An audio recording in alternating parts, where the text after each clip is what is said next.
గజ్వేల్ ప్రజ్ఞాపూర్ మున్సిపాలిటీలో ఎన్నికైన సభ్యుల ప్రమాణ స్వీకారోత్సవం ఆర్డీఓ చంద్రకళ అధ్యక్షతన నిర్వహించారు. మున్సిపాలిటీలో గెలిచిన 20 మంది అభ్యర్థులు ప్రమాణ స్వీకారం నిర్వహించారు. అనంతరం చైర్పర్సన్, వైస్ చైర్పర్సన్ అభ్యర్థులు ఎన్నుకోవడం జరిగింది. బీఆర్ఎస్ పార్టీ నుంచి బలపరిచిన చైర్పర్సన్ అభ్యర్థి గంగిశెట్టి చంద్రను 14 మంది సభ్యులు మద్దతు తెలిపి ఎన్నుకోవడం జరిగింది. అలాగే వైస్ చైర్పర్సన్ కళ్యాణ్కర్ పద్మాబాయి 14 మంది సభ్యులు మద్దతు తెలిపి ఎన్నుకోవడం జరిగింది. 11 మంది బీఆర్ఎస్ పార్టీ నుంచి గెలిచిన అభ్యర్థులు, స్వతంత్ర అభ్యర్థి ఒకరు, బీజేపీ అభ్యర్థి ఒకరు, ఎమ్మెల్సీ డాక్టర్ యాదవరెడ్డి కలిసి మద్దతు తెలపడం జరిగింది. నన్ను బీఆర్ఎస్ చైర్మన్ అభ్యర్థిగా మన కౌన్సిల్స్ అందరూ ఎన్నుకోవడం జరిగింది. ఇవాళ ఈ ఇచ్చిన మన ఉద్యమ నాయకుడు ఎక్స్ సీఎం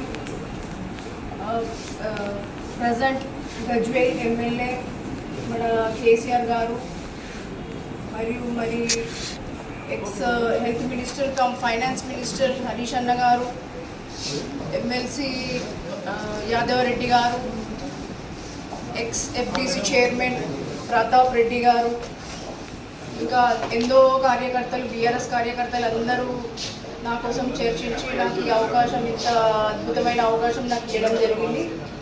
దీన్ని కాపాడుకుంటూ నేను ప్రజలతో అందరితో కలిసిమెలిసి ముందుకెళ్తానని, అదేవిధంగా ప్రజలకు కూడా నేను నాతో సహకరించమని సాయశక్తిలా పనిచేస్తాను. మళ్ళీ ఈ సంక్షేమ పథకాలకి, గజ్వేల్ అభివృద్ధికి నా సాయశక్తిలా పనిచేస్తానని అందరూ